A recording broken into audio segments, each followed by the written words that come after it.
500 और 1000 रुपए के पुराने नोट बंद करने के फैसले के बाद से पीएम मोदी डिजिटल करेंसी पर जोर देने की बात कह रहे हैं। पंजाब के बठिंडा में भी पीएम ने गरीबों और किसानों से मोबाइल बैंकिंग जैसे विकल्प अपनाने की अपील करते हुए कहा कि आपके पास जो मोबाइल है वो सिर्फ मोबाइल नहीं बल्कि आपका बैंक है और आप इसे बटुआ भी बना सकते हैं।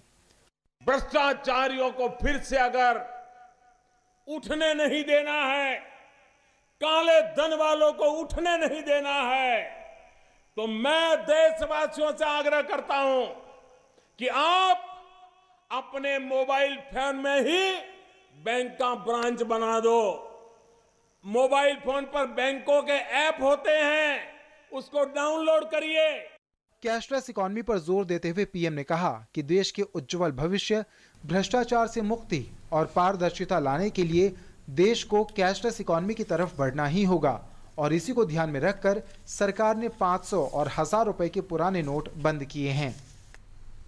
देश का उज्जवल भविष्य के लिए हमने एक ट्रांसपेरेंसी लाने की आवश्यकता है, डिजिटल करेंसी की ओर जाने की आवश्यकता है और हिंदुस्तान की 500 शहर इस एक हफ्ते में अगर चाहे तो इस काम को कर सकते हैं। पीएम ने आंकड़ों के जरिए बताया कि कैसे पुराने नोटों को बंद करने के फैसले से गांव और गरीब का विकास होगा। उन्होंने कहा, पहले देश की कुछ नगर पालिका और महानगर पालिकाओं में जहां 3 से 3,500 करोड़ रुपए का टैक्स आता था, वहां 8 नवंबर के बाद 13,000 करोड़ रुपए खजाने में जमा हो गए। उन्होंने कहा कि यह पैसा गांवों के विकास में काम आएगा। इससे सड़कें बनेंगी, बिजली लगेगी, पानी के नल लगेंगे। इससे सामाजिक जीवन में क्रांति आएगी।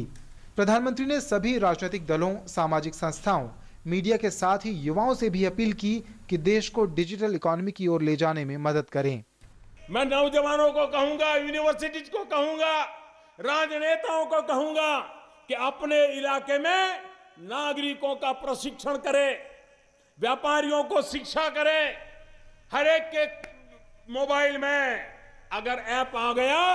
पीएम ने समाज के हर वर्ग से देश में डिजिटल क्रांति के लिए योगदान देने को कहा ताकि भारत को दुनिया में न सिर्फ विकसित देशों की कतार में बल्कि भ्रष्टाचार मुक्त देश के तौर पर भी स्थापित किया जा सके।